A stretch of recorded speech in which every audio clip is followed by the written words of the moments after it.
నమస్కారం, welcome to సష TV news. ముందుగా headlines. Srisailam మహాపుణ్యక్షేత్రంలో మహాశివరాత్రి బ్రహ్మోత్సవాలు మూడో రోజు శివదీక్ష ధరించిన శివస్వాముల క్యూలైన్లను పరిశీలించిన జిల్లా యంత్రాంగం.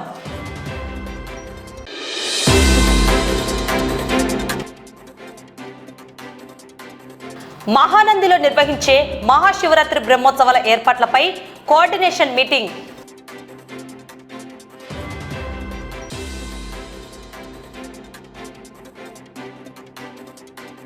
రైతులు ఈ పంట నమోదు చేసుకోవాలని సూచించిన జిల్లా వ్యవసాయ శాఖ అధికారి వెంకటేశ్వర్లు.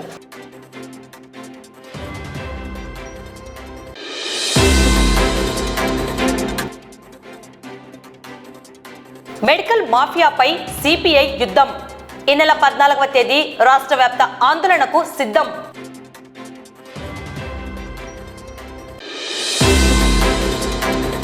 మహానందిలో జరిగే మహాశివరాత్రి బ్రహ్మోత్సవాల ఏర్పాట్లపై కోఆర్డినేషన్ మీటింగ్ నేడు మహానందిలో అధికారులు నిర్వహించారు. ఈ సమావేశంలో భక్తులకు ఎలాంటి అసౌకర్యాలు జరగకుండా ఉండేందుకు తీసుకోవాల్సిన చర్యలపై రెవెన్యూ డివిజన్ అధికారి విశ్వనాథ్, ఏఎస్పీ మందాజావలి, ఆలయో శ్రీనివాసరెడ్డి, మండల tahsildar Ramadevi, Nandyal municipal commissioner Bandi Seshanna, circle inspector Srinivasa Reddy, sub inspector Rammohan Reddy, ఇతర శాఖల అధికారులతో సమీక్షించారు. అందరికీ నమస్కారం. 2026 సంవత్సరం శివరాత్రి బ్రహ్మోత్సవాలు శ్రీ మహానందీశ్వర స్వామివారి దేవస్థానం మహానంది నందు అన్ని ఏర్పాట్లు కూడా భక్తాదుల కోసం ఏర్పాటు చేయడం జరుగుతోంది. ఈ సంవత్సరం జరిగేటువంటి బ్రహ్మోత్సవాలకి మహానంది దేవస్థానం యొక్క ఈఓ గారు కానీ వారి సిబ్బంది గారు కూడా చక్కని ఏర్పాట్లు చేయడం జరుగుతోంది. అలాగే అన్ని శాఖల తరపున కూడా సమన్వయ సమావేశం ఏర్పాటు చేసుకొని అన్ని ఏర్పాట్లు కూడా చక్కగా చేయడం జరుగుతోంది. ఈ యొక్క మహానంది క్షేత్రం వైభవాన్ని దృష్టిలో పెట్టుకొని కోనేరుల కాటి నుంచి స్నానం ఆచరించి అక్కడి నుంచి దర్శనం చేసుకునేటువంటి అవకాశం ఉన్నటువంటి ఏకైక తీర్థం ఉన్నటువంటి దేవస్థానం కాబట్టి ఇక్కడికి ఇచ్చేటువంటి భక్తులకు అన్ని సౌకర్యాలు, ఇక్కడ ప్రసాదం కాటి నుంచి మంచినీరు, తర్వాత శానిటేషన్ కి సంబంధించి టాయిలెట్స్ అన్ని కూడా ఏర్పాటు చేయడం జరుగుతుంది. ఈ యొక్క మహానంది బ్రహ్మోత్సవాలకు భక్తాదులందరినీ కూడా సాదరంగా ఆహ్వానిస్తున్నాం. మేము అన్ని ఏర్పాట్లు చేశాం. భక్తాదులు మహానంది యొక్క దేవస్థానాన్ని దర్శించి ఇక్కడ స్వామివారి అనుగ్రహానికి ప్రాప్తులు కావాలని చెప్పేసి కోరుకుంటున్నాం. Thank you. శ్రీశైలం మహాపుణ్యక్షేత్రంలో మహాశివరాత్రి బ్రహ్మోత్సవాలు మూడో రోజు సందర్భంగా జిల్లా యంత్రాంగం శ్రీశైలంలో శివదీక్ష ధరించిన శివస్వాముల క్యూలైన్లను పరిశీలించారు. గత సంవత్సరం బ్రహ్మోత్సవాల మొదటి రోజు 7,000 మంది దర్శించుకుంటే ఈ సంవత్సరం మొదటి రోజు 24,000 మంది ఇరుముడి స్వాములు దర్శించుకున్నారని జిల్లా కలెక్టర్ రాజకుమారి ఘనియా పేర్కొన్నారు.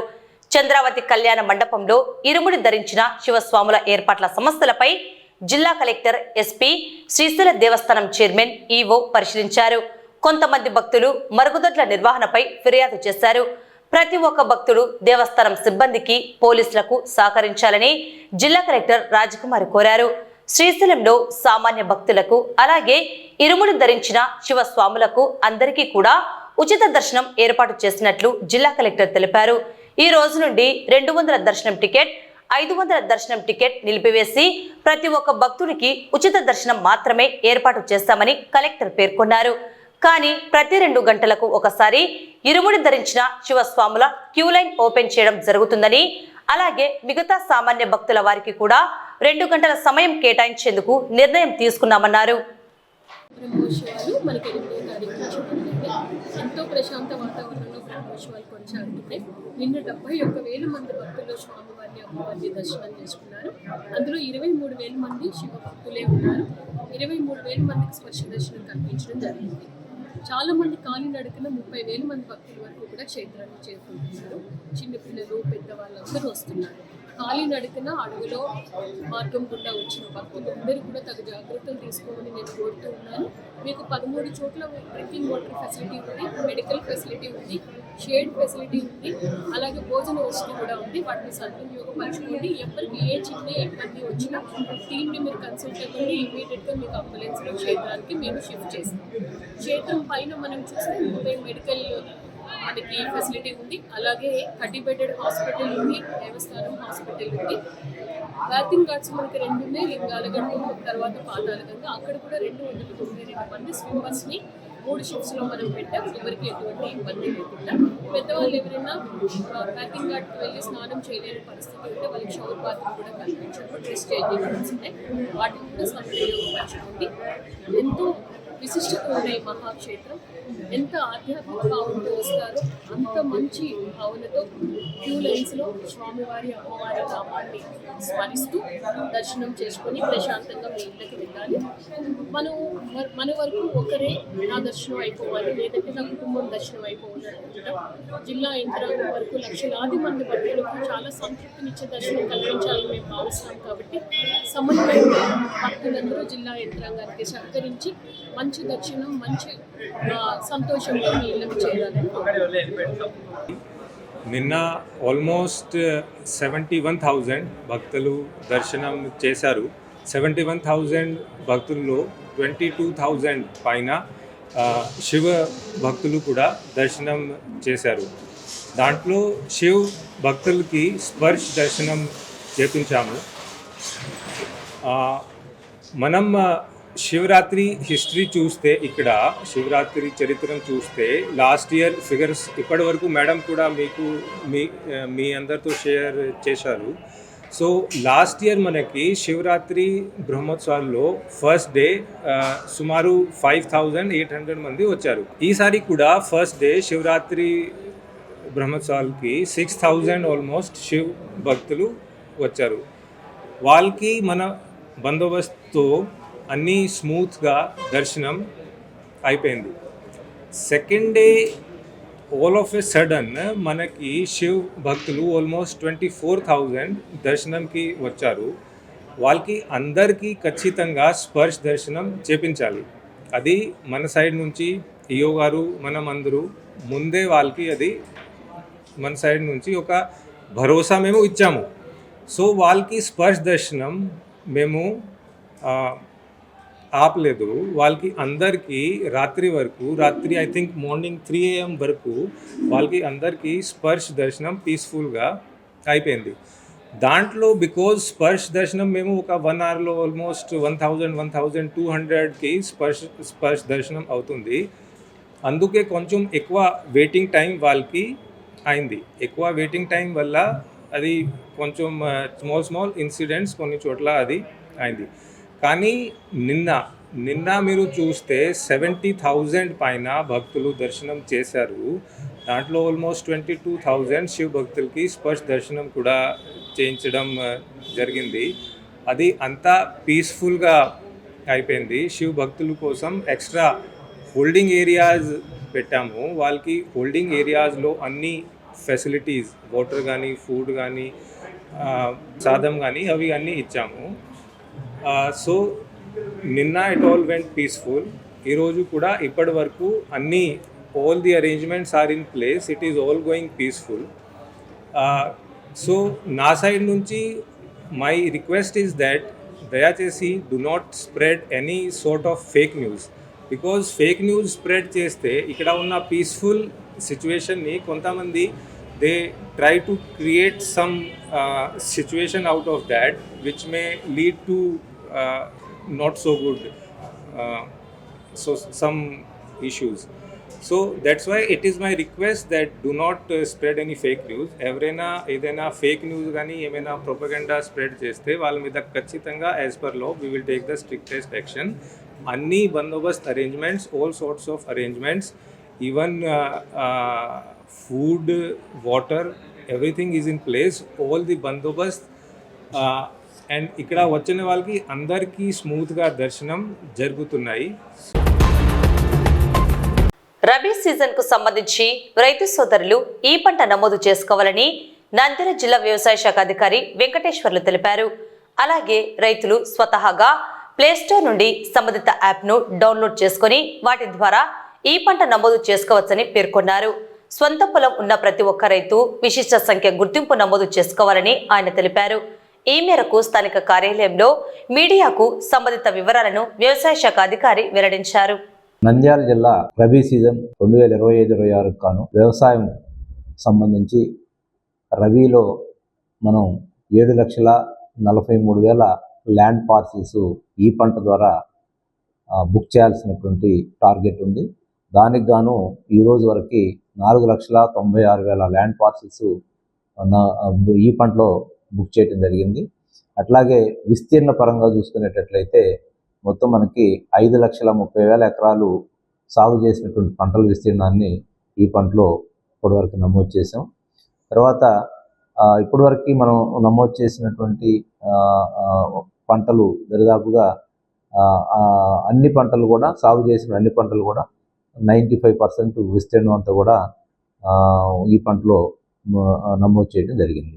ఈ నెల 20వ తారీఖు నాటికి మొత్తం అన్ని ల్యాండ్ పార్సిల్స్ కూడా కంప్లీట్గా ఈ పంటలో నమోదు చేయాలనేది డైరెక్టర్ ఆఫ్ అగ్రికల్చర్ వారి ఆదేశాలు. ఆ ప్రకారంగా ఫీల్డ్ స్టాఫ్ అందరూ కూడా మరి ఈ పంట నమోదులో నిమగ్నమై ఉన్నారు. తర్వాత అట్లాగే ఈ పంటలో ఇంకా కొన్ని ముఖ్యమైనటువంటి మార్పులు కూడా ఈ సీజన్లో చేయడం జరిగింది.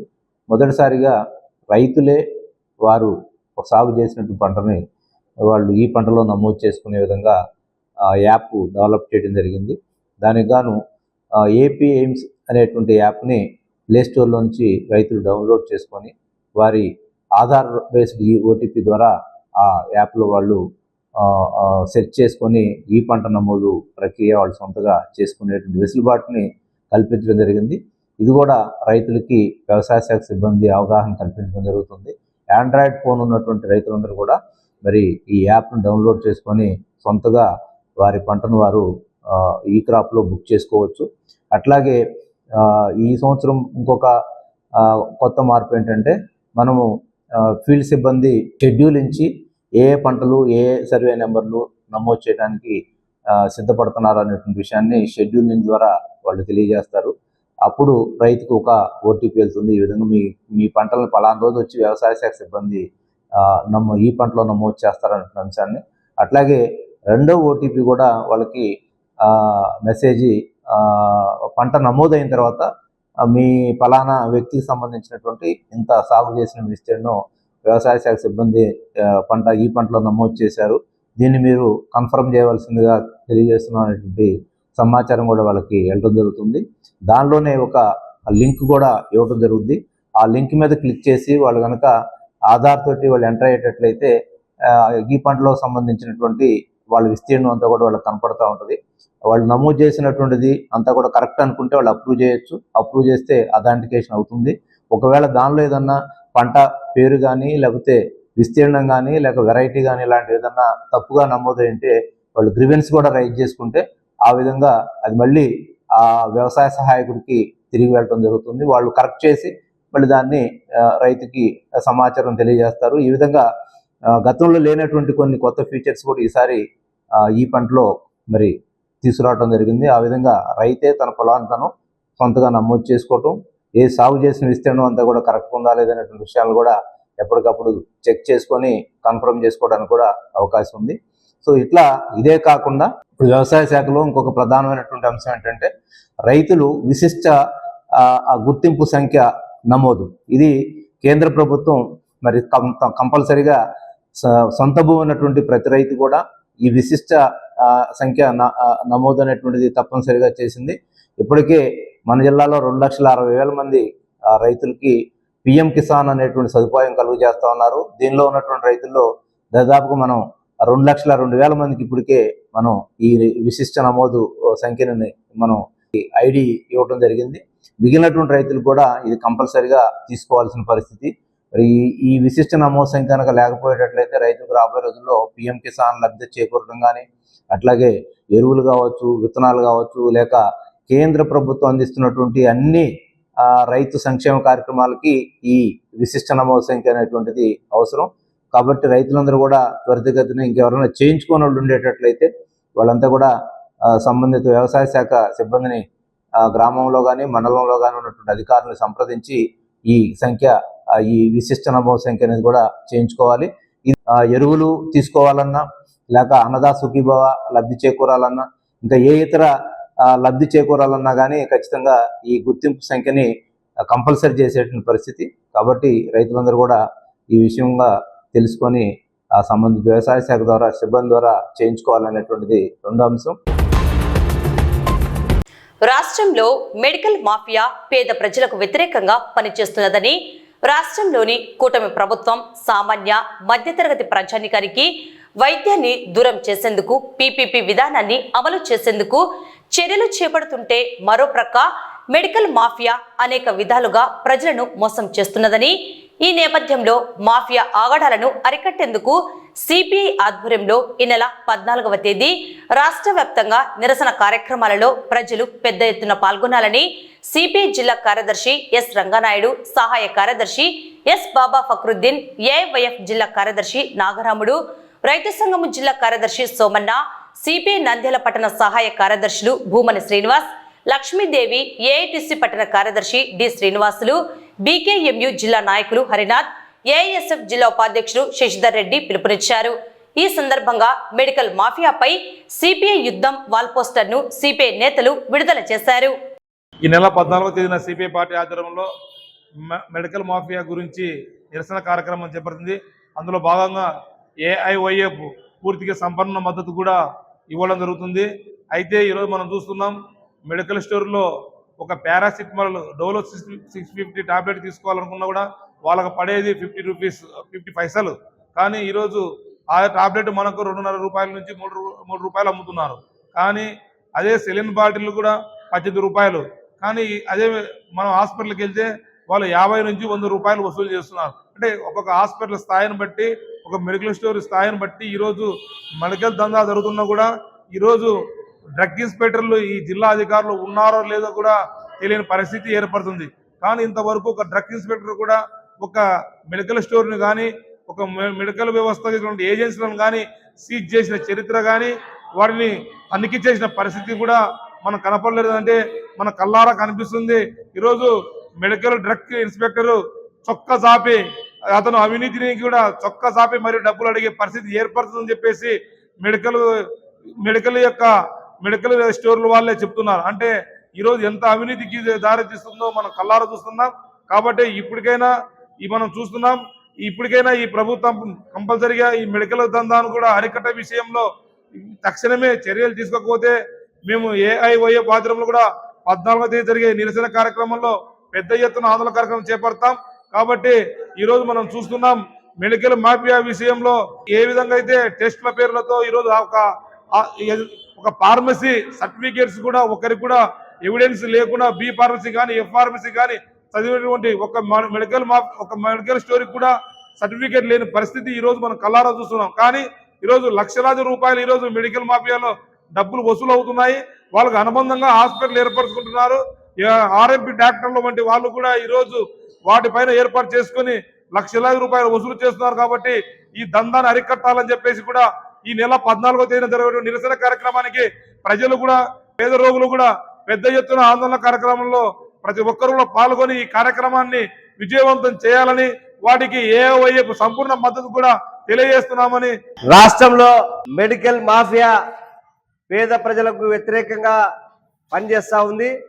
ఈరోజు సామాన్యమైనటువంటి మధ్యతరగతి కుటుంబాలకి, పేద ప్రజలకి వైద్యాన్ని దూరం చేయాలని ఒక పక్క రాష్ట్ర ప్రభుత్వం, చంద్రబాబు నాయుడు ప్రభుత్వంలో పీపీపీ విధానాన్ని తీసుకొస్తా ఉంటే, మరొక పక్క ఈరోజు రాష్ట్రంలో మెడికల్ మాఫియా, మెడికల్ స్టోర్లు కానివ్వండి, ల్యాబ్స్ కానివ్వండి, ఈరోజు సామాన్యమైనటువంటి వాటికి అందే పరిస్థితి లేదు. దాన్ని అరికట్టాలని భారత కమ్యూనిస్ట్ పార్టీ సిపిఐ ఆధ్వర్యంలో ఈ నెల 14వ తేదీన పెద్ద ఎత్తున నిరసన కార్యక్రమాన్ని చేపట్టాలని ప్రజలకు పిలుపునిస్తా ఉన్నాం. ఈరోజు చాలా దుర్మార్గంగా వ్యవహరిస్తా ఉన్నారు. సామాన్యమైనటువంటి వాడు ప్రైవేట్ హాస్పిటల్కి పోతే, కార్పొరేట్ హాస్పిటల్కి పోతే ఈరోజు విచ్చలవిడిగా విపరీతంగా టెస్టుల పేరుతో, లేదంటే మందుల పేరుతో ఈరోజు మాఫియాగా ఏర్పడి ఒక టెస్ట్ ఒక హాస్పిటల్లో ఒక డాక్టర్ రాస్తే మళ్ళీ వేరే డాక్టర్ దగ్గర పోతే మళ్ళీ అదే టెస్టులని ఈరోజు చేయడం అనేటువంటిది చాలా దుర్మార్గమైనటువంటి చర్య. దీనిపైన ఖచ్చితంగా డ్రగ్ ఇన్స్పెక్టర్స్ వీళ్ళందరూ కూడా మామూలు అవినీతి మత్తులో కూరుకుపోయి ఎలాంటి తనిఖీలు కానీ చేయడం లేదు. ఈరోజు మెడికల్ షాపులు నడిపేటువంటి వాళ్ళు దొంగ మెడికల్ సర్టిఫికెట్స్ పెట్టి ఈరోజు మెడికల్ షాప్ నడుపుతా ఉన్నారు. దానిపైన నియంత్రణ చేయాల్సినటువంటి ఈరోజు డ్రగ్ ఇన్స్పెక్టర్లు అసలు మామూలు మత్తులు అలవాటు పడి ఎక్కడ మాత్రం పోలేదు. కాబట్టి ఈరోజు సామాన్యమైనటువంటి పేద ప్రజలకి వైద్యం అందాలంటే ఈ సమస్య మీద సిపిఐగా చేసే పోరాటంలో ప్రజలు పాల్గొనాలని చెప్పేసి పిలుపునిస్తా ఉన్నాం. వార్తలు ముగించే ముందు ముఖ్యాంశాలు మరోసారి. శ్రీశైలం మహాపుణ్యక్షేత్రంలో మహాశివరాత్రి బ్రహ్మోత్సవాలు 3వ రోజు శివదీక్ష ధరించిన శివస్వాముల క్యూలైన్లను పరిశీలించిన జిల్లా యంత్రాంగం.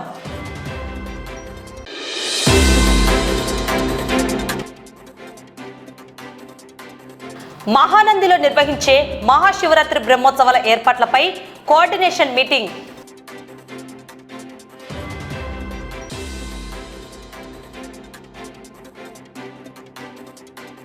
రైతులు ఈ పంట నమోదు చేసుకోవాలని సూచించిన జిల్లా వ్యవసాయ శాఖ అధికారి వెంకటేశ్వర్లు.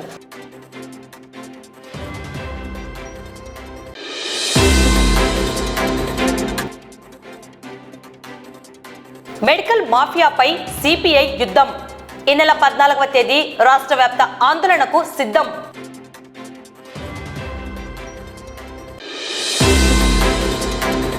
ఈ వార్తలు ఇంతటితో సమాప్తం. నమస్కారం.